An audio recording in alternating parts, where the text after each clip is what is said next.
Hello everyone, जय हिंद। I hope you are doing well. आप लोगों की तैयारी अच्छी चल रही होगी।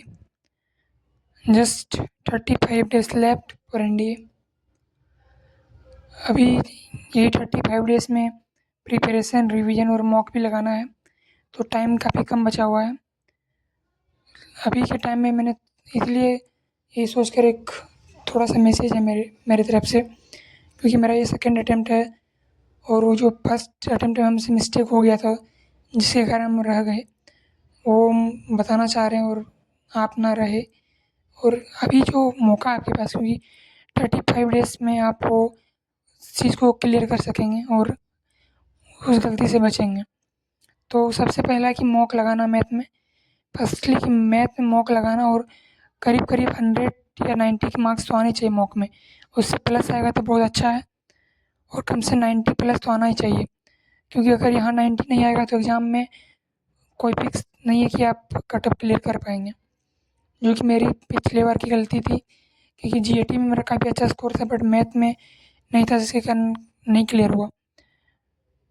और बहुत सारा मैसेज ये भी था कि जीएटी का स्कोर गेन कैसे करेंगे, क्योंकि जीएटी में देखो, कम से कम जीएटी में बहुत मिक्स सब्जेक्ट्स हैं। साइंस है, physics, chemistry, bio, polity, history, geography, English, इन सबको हैंडल करना और स्कोर करना काफ़ी थोड़ा सा मुश्किल है। बट आपको बताते हैं कि इंग्लिश जो है वो काफ़ी स्कोरिंग सब्जेक्ट है। अगर आपका इंग्लिश अच्छा है तो आपका स्कोर और इंक्रीज़ होगा, और ज्योग्राफी भी आपका अच्छा है तो हो जाएगा। लेकिन अब अगर आपका क्या बेटर है, आप लोग किस फील्ड से हैं, ये इम्पोर्टेंट है। अगर साइंस वाले हैं तो फिजिक्स और केमिस्ट्री जो है आप उसको बना के रखिए। उससे क्वेश्चन आने पर आप उसको छोड़िए मत, और उसका क्वेश्चन आपसे गलत नहीं होना चाहिए। और एक जो अलग चैप्टर है, मतलब अलग स्ट्रीम का हो गया, जैसे आप साइंस से हैं तो ज्योग्राफी कर सकते हैं, क्योंकि ज्योग्राफी में 20 प्लस क्वेश्चन आते हैं, उससे वो काफ़ी स्कोरिंग रहेगा आपके लिए। और इंग्लिश को स्कोरिंग बनाना है। इंग्लिश इज़ कंपलसरी और मोस्ट इम्पॉर्टेंट बोल सकते हैं इसको, क्योंकि ये अभी काम आएगा, फिर इंटरव्यू में काम आएगा, फिर आगे भी काम आएगा। इसलिए इंग्लिश को इग्नोर नहीं करना, क्योंकि इंग्लिश को लेकर चलना है और इंग्लिश से बने रहना है। क्योंकि मैं भी खुद हिंदी मीडियम से हूँ, तो फिर भी मेरा इंग्लिश बेटर है, और शुरू से इंग्लिश पढ़ा हूँ तो ठीक है। और मेरा, अगर आप लोग को जानना है क्या चल रहा है, तो जीएटी काफ़ी अच्छा चल रहा है। 300 प्लस स्कोर हो रहा है, और मैथ में भी मेरा 100 के करीब आ रहा है मॉक में। इस बार तो बहुत चांस है कि मेरा होना ही है, हो जाएगा रिटर्न। और अगर आप लोग को दिक्कत आ रहा है तो आप लोग ट्राई कीजिए, बहुत हार्ड, मतलब हार्ड ट्राई कीजिए, तभी होगा। क्योंकि बहुत सारा कमेंट है, और मैंने एक दो जगह और भी देखा कि तो मतलब बहुत सारे दोस्त बोल रहे थे कि अभी कहाँ से करें या कैसा करें। अगर मैथ में अभी आपको दिक्कत आ रही है, मतलब नहीं हो पा रहा है, क्या करें, तो मेरे पास एक सल्यूशन है कि आप यूट्यूब में जाकर परवीन सर से पढ़ सकते हैं वन शॉट। क्योंकि उसका रिकमेंड मैं इसलिए कर रहा हूँ क्योंकि मैं खुद पढ़ा हूँ। नहीं, ये रीज़न नहीं है।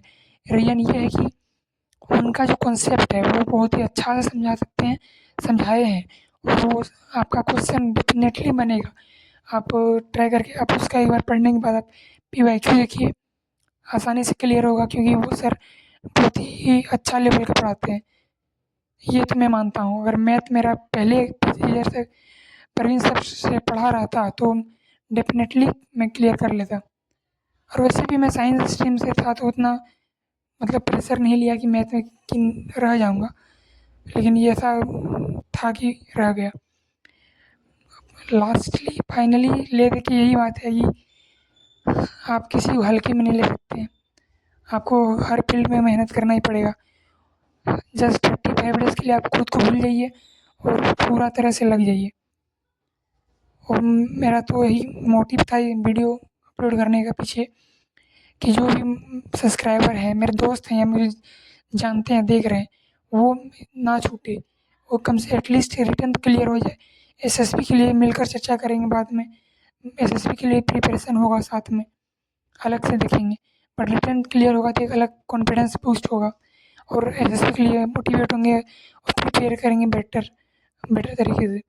इसलिए हम चाह रहे कि रिटर्न सबका क्लियर हो जाए, इसीलिए मेरा ये मोटिव था।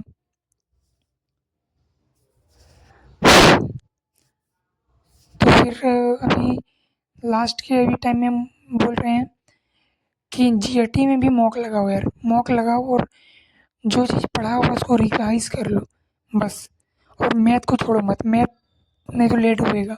मैथ का यही है, मैथ से प्यार जुड़े रहेगा तभी कॉन्सेप्ट से जुड़ा रहेगा, प्रैक्टिस बना रहेगा। और बहुत से मेरे पास बहुत सारे पीडीएफ भी हैं। मेरा एक टेलीग्राम है एनडीए जर्नी करके, एनडीए जर्नी, उससे जुड़ सकते हैं आप। वहाँ पे आपको पीडीएफ सारा मिल जाएगा। और अभी आपको कुछ भी पूछना है, जानना है तो आप पूछ सकते हैं। This is the last video, हम वैसे ही डाल दिए क्योंकि मिलते हैं रिटर्न के बाद, रिटर्न क्लियर करने के बाद एसएसबी के लिए प्रिपेयर करेंगे मिलके। जय हिंद एवरीवन, थैंक यू।